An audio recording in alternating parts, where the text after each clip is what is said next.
iOS 18.1 আপডেটের পর থেকে আমাদের ব্যাটারি ড্রেন যে ইস্যুটা আছে সেটা অনেকটাই বেড়ে গিয়েছে। iOS 18 আপডেটের পরও আমাদের এই ব্যাটারি ড্রেনটা দেখা দিয়েছিল, কিন্তু iOS 18.1 আপডেটের পর থেকে এই ইস্যুটা আগের থেকেও অনেক বেড়ে গিয়েছে। তো আজকের এই ভিডিওতে আমি 5টা এমন টিপস বলে দেবো যেগুলো আপনি ফলো করলে আপনার ব্যাটারি ড্রেন ইস্যুটা অনেকটাই কমে যাবে। সর্বপ্রথম আপনি আপনার ফোনে সেটিং অপশনে চলে যাবেন।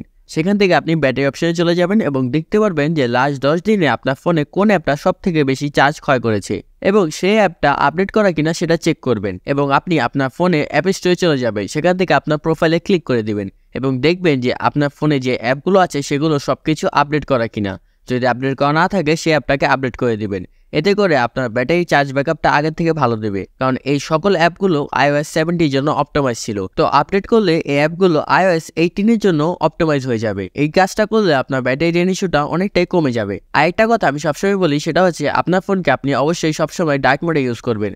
এতে করে আপনার পিক্সেলগুলো এক্সট্রা যে আলো পুশ করে সেটাও করবে না। এর মাধ্যমে আপনার ফোনটা আগের থেকে তুলনামূলকভাবে চার্জ ব্যাকআপ একটু ভালো দিবে। এবং সবসময় চেষ্টা করবেন আপনার ফোনে একটা ব্ল্যাক ওয়ালপেপার সেট করার। এতে করে আপনার ফোনের পিক্সেলগুলো বেশি আলো পুশ করবে না, যার মাধ্যমে আপনার ফোনের চার্জ ব্যাকআপ আরো আগের থেকে ভালো দিবে। এরপর আপনি যে কাজটা করতে পারেন সেটা করলে আপনার ফোনের চার্জ ব্যাকআপ আগের থেকে তুলনামূলক ভালো দিবে। আপনি যখন আপনার ফোনের ব্যাকগ্রাউন্ডে অনেকগুলো অ্যাপ জমা রাখেন, সেই সবগুলো অ্যাপ র্যামের মধ্যে জমা হয়ে থাকে এবং আপনি যখন সেই অ্যাপগুলোকে কেটে দেন তারপর আবার অন করেন, তাহলে দেখতে পারবেন সেই অ্যাপগুলো আবার প্রসেসর এবং র্যাম দুটার মধ্যে প্রসেস হয়ে তারপর অন হয়। এর মধ্যে চার্জ বেশি ক্ষয় হয়। তাই আপনি চেষ্টা করবেন যে অ্যাপগুলোকে আপনি সচরাচর বেশি ইউজ করেন সেগুলোকে ব্যাকগ্রাউন্ডে রেখে দেওয়ার এবং সেগুলোকে ব্যাকগ্রাউন্ডে কাটবেন না। কিন্তু এমনটা নয় আপনি পাবজি, ফ্রি ফায়ারের মতো ভারী অ্যাপগুলোকেও ব্যাকগ্রাউন্ডে রেখে দিবেন, সেগুলোকে অবশ্যই কেটে দিবেন, না হলে আপনার ফোনের চার্জ আগের থেকে কম থাকবে। এরপরে আপনার যে সেটিংটা করতে হবে, আপনি সিম্পলি আপনার ফোনে অ্যাক্সেসিবিলিটিতে চলে যাবেন। সেখানে দেখতে পাবেন আপনার অনেকগুলো ফিচার আছে, যেমন আই ট্র্যাকিং, ভয়েস কন্ট্রোল। এইগুলোকে আপনার অনেক বেশি দরকার না হলে অফ রাখবেন, কারণ এইগুলোকে অন রাখলে আপনার ফোনে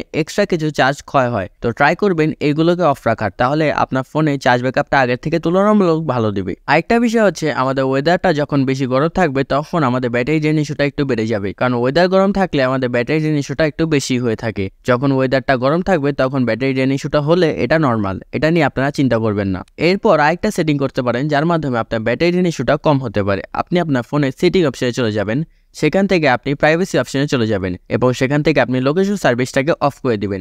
এর মাধ্যমে আপনার ফোনটা সবসময় আপনার লোকেশনকে ট্র্যাক করতে থাকে এবং একটা না একটা টাওয়ারের সাথে কানেক্ট থাকে আপনার লোকেশনটাকে বের করার জন্য, যার মাধ্যমে আমাদের ফোনে অনেক এক্সট্রা চার্জ ক্ষয় হয়ে যায় এবং এটাকে অফ করার মাধ্যমে আমাদের ফোনে এক্সট্রা চার্জগুলো ক্ষয় হবে না। এই কাজগুলো করলে যে ব্যাটারি ড্রেন একবারেই হবে না এমনটা নয়, ব্যাটারি ড্রেন ইস্যুটা একেবারে কেউই বাদ দিতে পারবে না, কিন্তু এই কাজগুলো করলে আপনার ব্যাটারি ড্রেন ইস্যুটা অনেক কমে যাবে এবং আপনি আগের থেকে ভালো ব্যাকআপ পাবেন। এই সবগুলো টিপসকে যদি আপনি সুন্দরভাবে ফলো করতে পারেন তাহলে ইনশাল্লাহ আপনি ভালো একটা রেজাল্ট পাবেন। তো আজকের এই ভিডিওটা ছিল এই পর্যন্ত। ভিডিওটা ভালো লাগলে অবশ্যই লাইক, কমেন্ট, শেয়ার করে আমার সাথেই থাকবেন।